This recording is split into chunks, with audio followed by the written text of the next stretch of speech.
Hey, everybody, welcome back to another amazing episode of the Power of Women in Insurance podcast. This week, we're taking a little bit of a different twist. This week, we're not talking to somebody specifically in the insurance industry. We're talking to Jessica Klatt, and she is actually with B Industries. She's a president of B Industries. And you know what? She helps businesses to hire and build amazing teams. So she is a partner to so many insurance agency owners that I know. So I know that for me, I'm in the middle of hiring. I am in the middle of building a team that I feel really strong about. She has made a huge impact in my agency. So I am honored to be able to have Jessica with us today. Jessica, welcome to the Power of Women in Insurance podcast. Thank you, Teresa. I'm so excited to be a guest. Well, I am really excited too, because you actually came to my attention through Beth De La Forest, and she had utilized your services for some hiring opportunities. And she just sung your praises on the concept that she felt like she was able to really get to know and make a solid hire rather than kind of just throwing darts at a dartboard. Oh, this person might be a really great person. Maybe we had a great lunch when we interviewed or whatever. Sometimes so many of us hire on popularity, not really popularity, that's a really bad word, but our connection with another person. We don't necessarily hire on the needs of the business or whatever. So first of all, I want us to get started with tell us a little bit about you, about your business, and how you got to be able to be kind of in this consulting arena. Yeah, it's a big story. I'm going to try to condense it a little bit. So a little bit about me. I actually am in the frozen tundra of Wisconsin. So beautiful time of year here, February, sub-zero temps. This is where I've lived the majority of my life. And, I worked in real estate for 20 years. Oh, wow. So I came out of title insurance, which is just another type of insurance that handles things much differently than property casualty. And I worked in it for 20 years. The back end of my career was in communications and team building. It was very much in operations. When you're in small business, you wear a lot of hats. I did that. I built a training program for a local title insurance company. And I hit about 2018, the year of 2018, and it was built, it was running. And I just kind of had this vision that all these tools and all these things that I had done would serve our small business sector in spades. The tools that I had acquired and the knowledge I had acquired in the hard, grueling years of acquiring it just told me small business needs this bad. So I actually parted ways on excellent terms, December 31st of 2018. Okay. The owner of that company that I left is still my mentor to today. And we still consult, we still talk, we still do everything. She has been a huge cheerleader. I started my business officially in 2019, May of 2019. So I did a little bit of freelance work in between while I just kind of got my footing, and I launched officially in May of 2019. The tool that I utilize in my business is called AccuMax, and that tool was actually introduced to me in my prior career. I was trained on it. I utilized it for creating teams. I worked with mostly women, and there was just a huge need for something that gave some transparency, and that's where it all kind of came together, and that's what it's been since. Well, and I love that you have really focused on a tool specifically rather than like 18 tools, right? Because what we've seen, and I am, in full disclosure to everybody out there listening, I am currently hiring in the Sterling Insurance Group, and we are actively using the AccuMax process with being able to hire our next account manager, team member. And I think for me, I have hired on people that I really liked, people that I connected with, people I thought I could work with, right? And maybe they just were not a good compliment to me, or I felt like I needed to go babysit them. And I think I love the fact that the Acumax program really focuses on how you were wired when you were, at a young age, or how you developed, and then how kind of you're operating today. And then also taking into consideration the team aspect of how a healthy team works and how all the different pieces are. So maybe we need somebody who fills a hole, or somebody who's strong in an area that we're not. Tell us a little bit about that program and how your consulting helps businesses to be able to build a better team. All right. So first of all, the tool. There are a lot of tools on the market, hundreds of tools on the market, and they're great tools. I've used many of them. I know we've talked, Teresa, you've used many of them.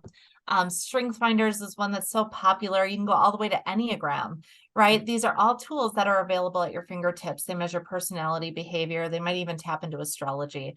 But Acumax is a little bit different. It's a lot different. It's looking past that. And we're actually tapping into neural pathways. People will sometimes say, well, what do you like, hook electrodes to our heads? How do you figure that out? It really is just psychometrics. It's how words and ideas ping off of our brain system. And that's what makes it so amazing. So it's very quick. Takes 5 minutes. Yeah, I was actually surprised, and everybody that on my team who's taken it, they were like, that's it? Like, it was 2 screens, right. Like, that's it. And I was like, yeah, that's it. And they were like, no, this is just bunk. And I'm like, all right, well, when your profile comes back, we'll go through it or whatever. And I mean, because Kaylee said that, even Veronica was like, is there more to this? I was like, no, there's not. Oh, this is it's it. non-invasive, and it's very unassuming. It's very underwhelming to take. And that's what's really fun about it. It's one of my first questions, like, what did you think about it? And I get that mixed response, like, I don't get it. How can you get anything from this? But it really does tell us a ton about a person. So the way it works is when we're born, there are thousands of neural pathways that are created. We obviously aren't measuring all of them because that wouldn't be necessary, but we are looking at 5 of them. So these are all formed at birth. They start to become obvious right around the age of 1 or 2, which is where our terrible twos come in. So we actually can see this in people. They mature right around the age of 15. I've worked with high schools. I've worked with teenagers. It's really a fun experience, but they stay the same forever. So we're able to look at that, like, who are you at your core? What makes you tick? And then how does your environment impact you? So it's 2 sides to the assessment because it's important, right? It's great to know who we are, but how does that help us align with a better environment or help our environment be better for us?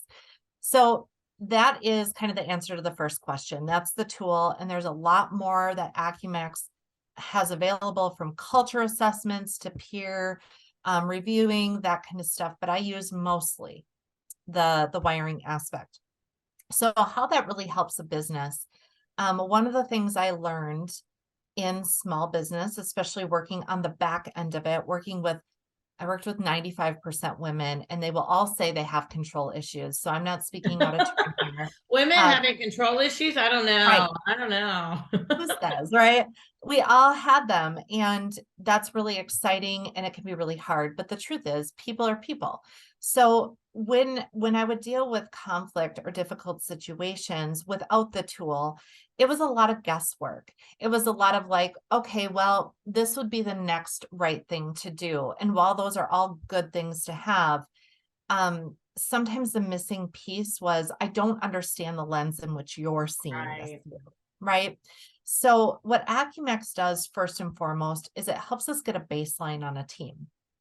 That's kind of what you've experienced. And my clients, they come to me because they need to hire. But what we end up doing is uncovering and pulling back the veil on, well, let's look at the cards that are already on the table. Let's see how you lead. Let's see how they want to be led. Let's look at where their strengths are, where their struggles are. Let's see life through their lens. Once we know that, we can better see the gaps. Now we get into hiring, right? That's the right seat. That's the right butt. So here we have the opportunity to reverse engineer the product, which is what you're currently going through. And that's where we say, okay, what does this person that has to fill this role need to look like? And we can actually create that neurological profile, and we can use the right psychometric words and essentially fish with the right bait so that when we're posting job ads, we're attracting more of the right people. Yeah. And then we can make a more strategic hire through first measuring how good of a match are they? How should we interview them? How do we onboard them? And then later, how do we motivate them? How do we connect with them?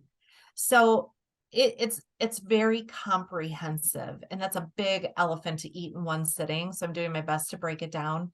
Yep. That is the why, because small businesses struggle with the same thing you did. I interview you, I like you, you like me. Then 3 months down the line, if we're lucky, maybe they're working out, Yep. right? But over 50% of the time, they're not.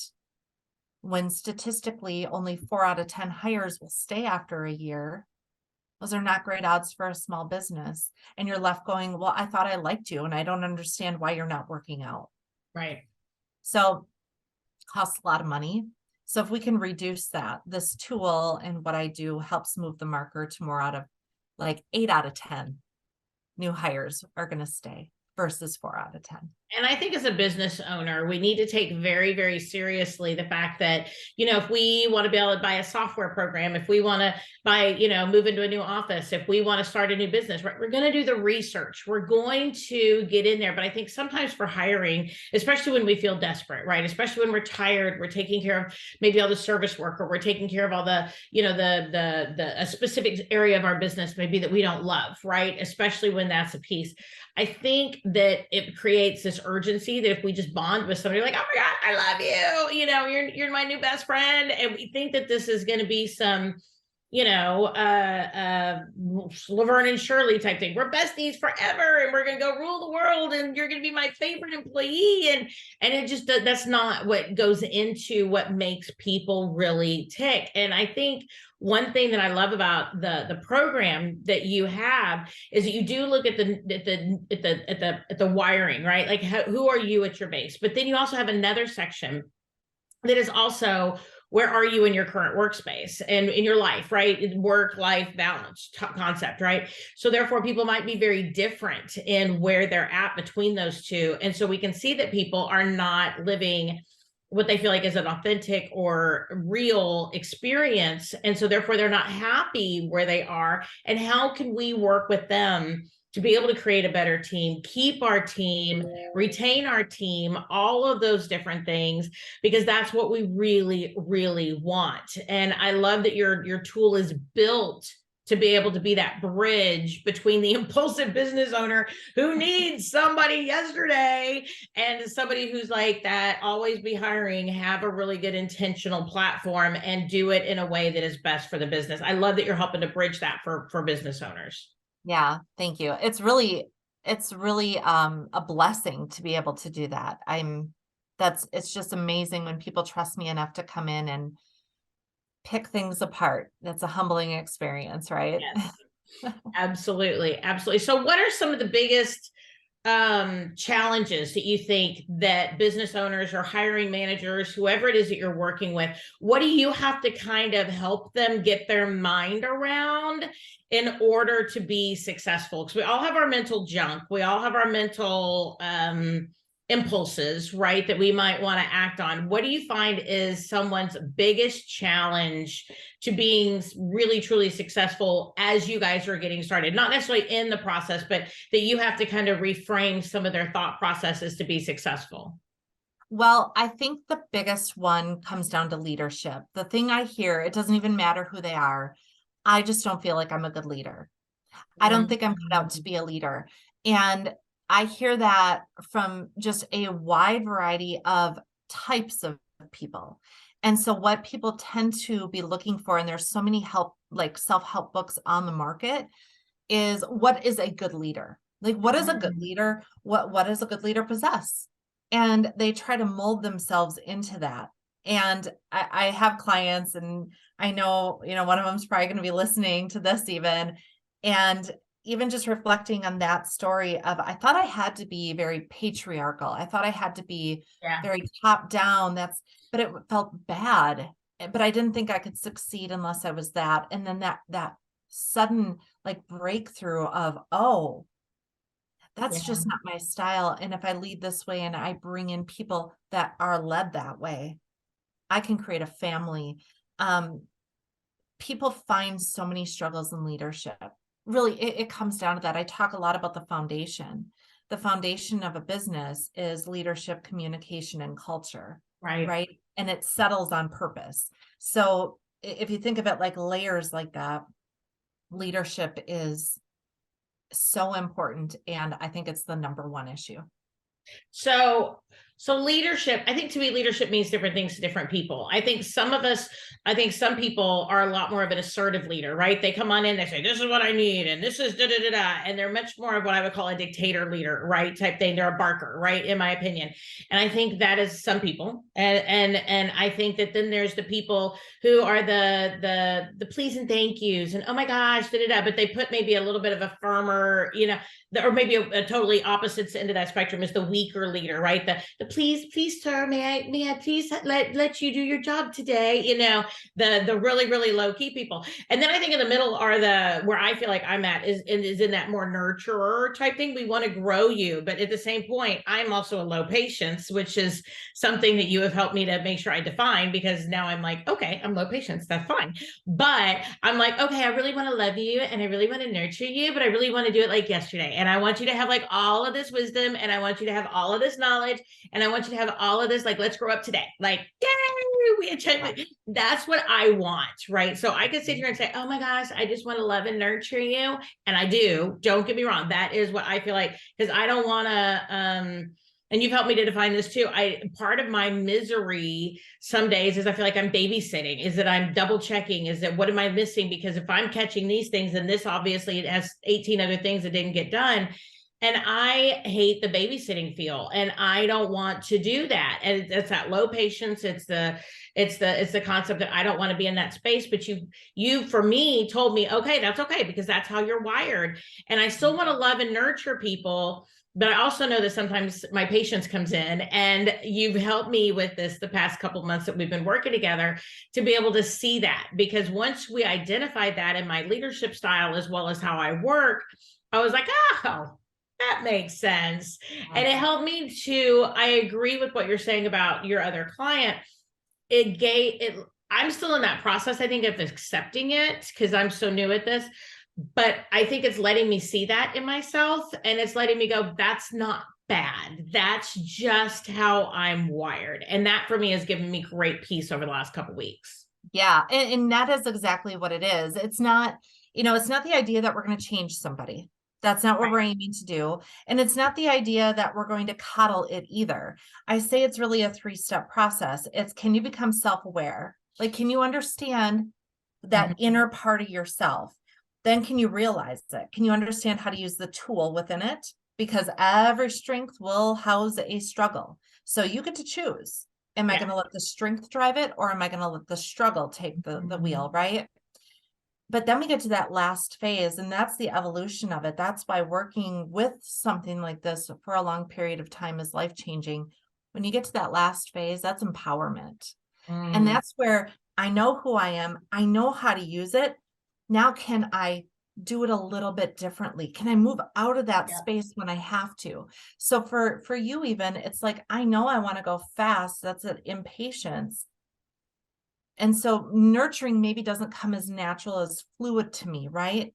Yeah. But can we go to that space because that's what's needed out here? And then can I be totally energized in that?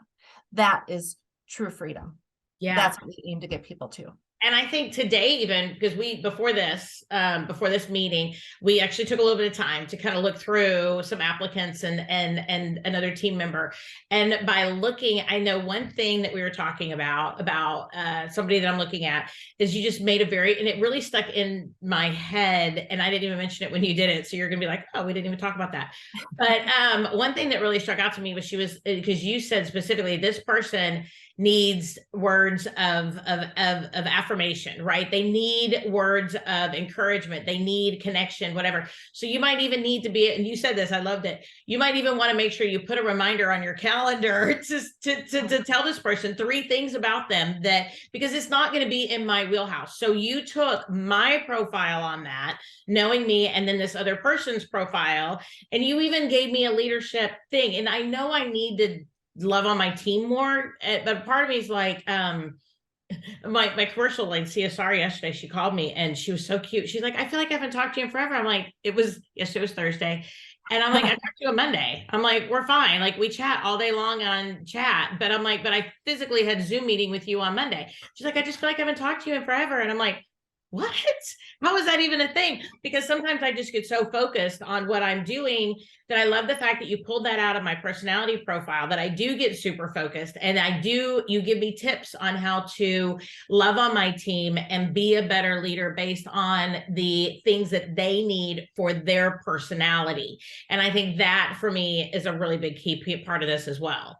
Yeah, that's where, I mean, that's the hardest part for new clients I work with. I walk into it going, are they going to be able to step into that? It's just stepping into that. It's being able to let go of the control and say, I want the result. Yeah. And I think it's seeing who we are as, I have this saying, I have this mantra, okay? And I say I'm whole, perfect, and complete. And whenever I am overly stressed, whenever I am overwhelmed, I'll sit there and go, I'm whole, perfect, and complete. I'm whole, perfect, and complete. I'm whole, perfect, and complete. And I'll even slow it down. I am a completely whole person, exactly as I am. And I've been created to be a really, really good person. But I think being this last couple of weeks, I've been able to see some of these things that I see as faults to my success or barriers to my success. And I love the fact that you've been able to call them out, not as faults, but reframing them as a strength, that it is the low patience. It allows me to pivot, allows me to multitask. It allows me to be able to keep things moving, and allows me to be a driver, allows me to be a forward thinker, right? And I need to think about those and the positivity of those things, not the frustration that I feel from being that type of person and maybe in an environment where other people are not that way. So I think that's a really big thing too, is that, there's that, like you said, there's the awareness. The step 1 is to go through this process, get that awareness, yourself, your team. How can you do it? How can you be better? But then number 2 is maybe even doing those things where you need to put things on your calendar so that you can go ahead and you can bless the other people on your team and be a better leader. But then number 3 is looking also at the strengths that feature brings in. And instead of it seeing as, oh my gosh, I'm so impatient, I can sit back and say, oh my goodness, I'm such a driver that I need to lay back on my drivership. That is a great aspect without being so negative about myself. Yes. Because we walk around life, and I'm very low patience as well. So I would walk around life almost hating that aspect of myself. Yes. Right? Where it's like, if I could just be more patient, if I wasn't so impatient. And it really wasn't until I had that moment myself, and I try to instill this with my clients, that is turning off a strength that I have. Yeah. That is my power. I just needed to stop letting the hard part of it drive the car.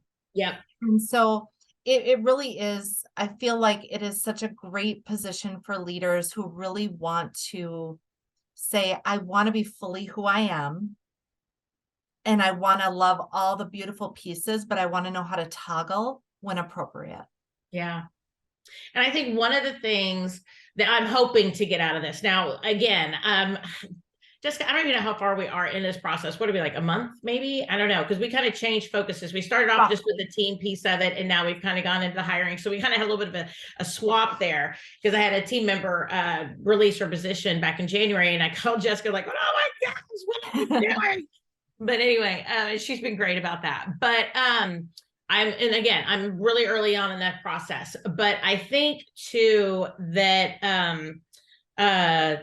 and I think I've lost my point. I was going somewhere with all that, and I cannot remember what it was off the top of my head. But I think for me to what I am looking towards is to be that better leader, to be able to build that better team, and to be intentional about that, and to really celebrate everybody, bring everybody in, to be able to create a great environment. You know, we talk so much about culture in today's environment, and the millennials and the Gen Zs are looking for companies that give back into their culture. They give, you know, that have a flexible work environment, that do all these things. But we have to make sure that we are hiring and a team that really enjoys working together, and how each other works together, to be able to really work within their love language, right? So like sales, if I have somebody that I want to be an account manager and I want them to be doing all the service work, right? But if their profile says they want to be more autonomous, they want to be out and about, they want to be a little bit more of a free thinker, right? And those types of things, then they are more of that sales profile, and they're going to be miserable stuck behind a desk, working behind a computer, and those things. So, you know, we need to release the fact of, I feel like, right and wrong, that this person's right for the position, or this person's wrong for this position, or that, you know, it's more along the lines of just finding the best match. I think sometimes we need to release even the features of ourselves that we want to identify as bad. You know, my patience, oh, it's low, it's bad, right? I really want to challenge people out there to release the idea of bad or good in the concept of this neurofeedback journey, because what we need to say is that we've all been created to be able to have a place in this universe, and we have to have people who are higher detailed. And me, my patients, it drives me nuts sometimes, because I'm like, oh my gosh, really, are we talking about this? How long are we going to be talking about this, right? But I need to understand they need me as a driver, and I need them as the detail behind me, and we need to hire in a balanced way to be able to create a really cohesive group. And what do you, I mean, I really want to get that message across to people, because it's not about butts in the seats. It's not about turnover. It's not about, oh, if you hire 7, you're going to end up being able to keep 3 in the long run. I hear these things about hiring constantly. How do you kind of get over that so that people can release the bad and the good, see the whole, and be able to build a strong team? Oh man, that is a huge question. That is a personal journey, right? That I wish I had some formula to bring people to that realization. I'm right there with you. It's what I want and desire for everybody in the entire universe, to be able to possess that level of self-awareness of, if I just let go, I'm open, right? It's that whole idea, if I just let go to how I think it should happen. Yep. Because that's really what it comes down to. And we can get a little woo on that, but it's really that law of the way I learned it was really profound to me. It's like, would you hold your breath to not run out of air? No, you wouldn't hold your breath to not run out of air. It's, you have to take it in and you have to let it go. And so it's all about that letting go. It's that flow. And what it boils down to is, we all only have the illusion of control. And so when we let go of the how, and we let go of our ego a little bit in that, right? We want to identify it. We want to know who we are, and we want to know what's going to fuel us. But if we can just say, you know what? Not everybody in my business should be like me. Yeah. Right? Can you even imagine, Teresa, if everybody in your business was like you, and you had to navigate that every day, but you also wouldn't want to have a whole bunch of this type of person. So what I try to do to get people there is, when we can show you the black and white, and we can say, this is your team, and we can actually graph that and say, these are the people that are going to repeat your processes. They're going to be deliberate decision makers. They're going to pump the brakes a little bit. And they're going to be real happy doing that. They're not going to want to climb the corporate ladder. They're not going to want to go out there and be a networking master, but they are going to be really good here. Now, we want to make sure you're balanced. We want to fill those other buckets of social awareness. We want people to keep your culture good. And we want to have people that are pushing the growth of your business through ideation. And then we want to have people that can make it happen. They're the ones that are going to be your operations. That's what we're able to see. And in that, sometimes I can get somebody who's maybe a little harder to bring to that concept of letting go, Right. to go, oh, Yeah. okay. I Because can, we can't fight the black and white that's right there on the screen, right? Or right there on the piece of paper. To be able to sit here and say, this is somebody's bum bum bum, or this is how you'd react with this, or how this is how it would play with you and your personality and your neurofeedback. You can't fight against that. I mean, it's right there. it's right there. It's black and white. And that was massively important to me when I started my business.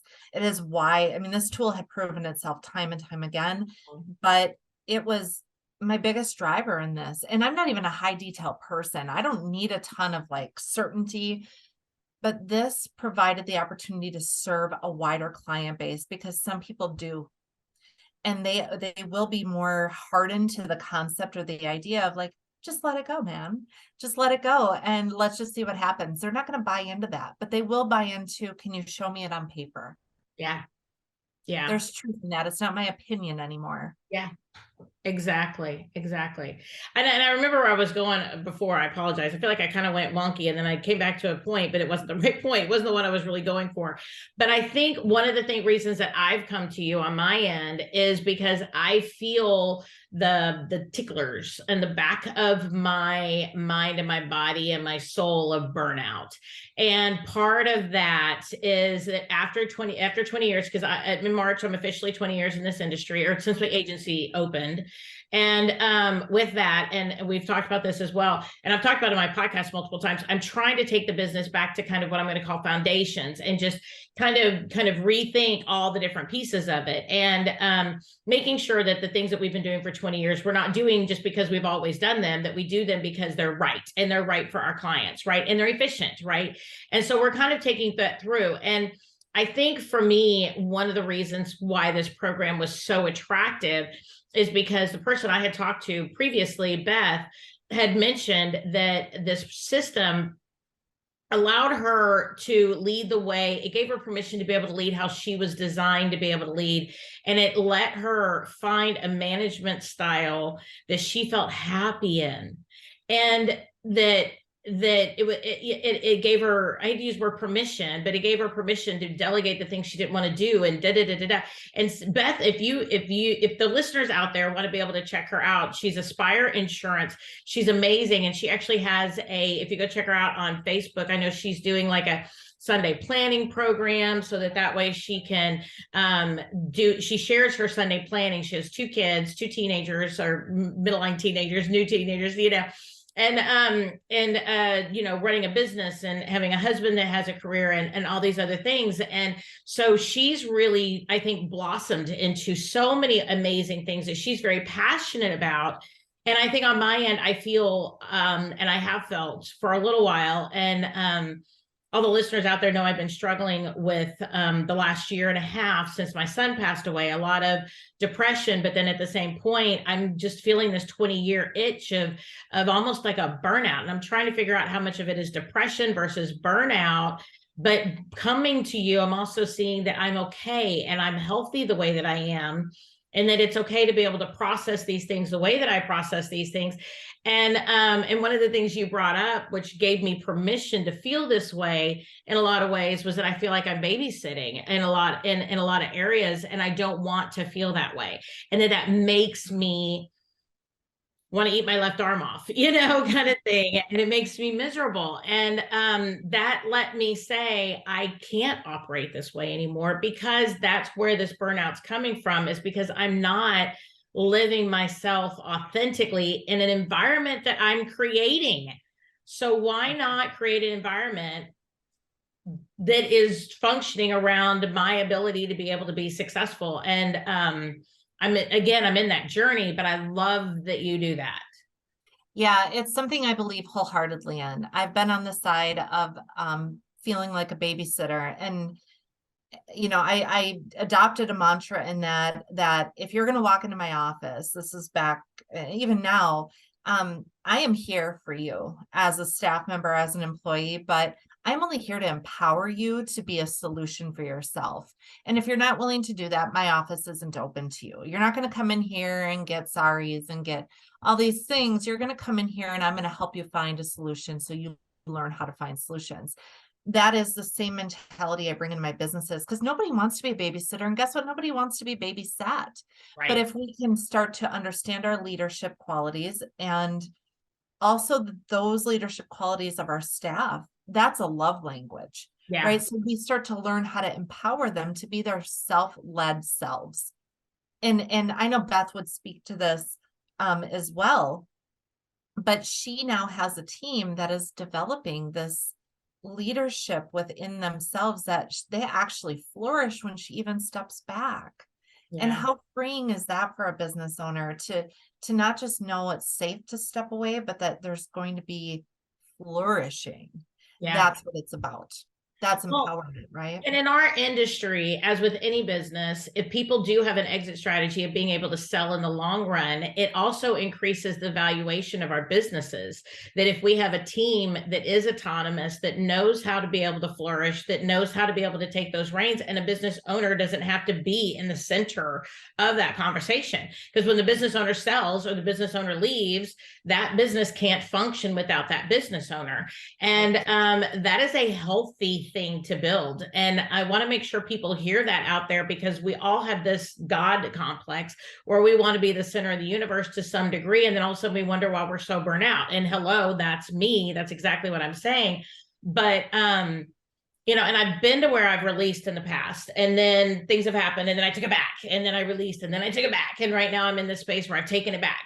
And, I think by doing this, hopefully I'm going to create a more consistent experience, and where I don't jump in, because I know that's my personality, with the low patience to just take it over again and run it. But I need to be able to stay back, because that is, and I want business owners to hear this, but that is just as important to anybody who's looking to purchase a business, is can the business operate autonomously without the owner in the middle of it? That is as important as an EBITDA on the bank statements, on your financials. It's just as important. So being able to do this type of program helps to be able to build in that direction as well. It's huge. I'm glad you pointed that out. That's something I've never actually verbalized or maybe thought of, because I'm not in the business of acquiring businesses. But I Right. know that you have. I know that other clients of mine have. And it's, what am I acquiring? Yeah. Right? Because if I'm acquiring the business and the staff, and they were not taught to lead themselves, what am I actually buying?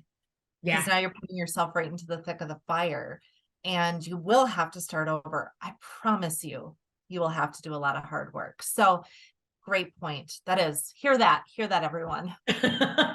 No, but I really am challenging people out there. I think coming out of COVID, I think coming out of some of the trauma that we've all been through in the last few years, people are tired. You know, we're seeing a shift in the culture of working in a hybrid environment or in a virtual environment that has never been an option for, at least not in the insurance space. I know other businesses have in the past, but or other industries, but insurance is embracing it now, which they've never been open to before. And as we see our culture change in the industry, we're in a hard market. We've got carriers that are, you know, doing all sorts of crazy things. We have to make sure we're hiring right, and we're hiring right people, and we love on them in the right way, because our people are our best resource in our business. And if we're going to survive through hard markets, if we're going to survive through, I mean, statistically, people have a crisis every 18 months. And if that's the case, we need to make sure we have that space for our team to be supported and to be loved, so they feel safe. We need to be safe and supported for ourselves whenever things happen, because we're part of humanity. Things are going to happen for us every 18 months as well. And same thing, we need to have each other's backs. And by doing that, it starts with building a solid foundation for a solid team, and being able to love on our team in the right way, hire the right people, and then also turn around and release the things that are not necessarily bad, that might be challenges, and see them as strengths. And I want people to hear that combination. And that's exactly what you've been able to do for lots of people that I know. And I just really want to say thank you for that impact, because I know it's making a difference in businesses, you know. across our industry, at least. I know multiple people that have been able to utilize your services. So I wanted to be able to say I'm looking forward to truly getting there. I'm on that journey still. On the journey. Well, thank you. It's why I do it. I love I it. love it.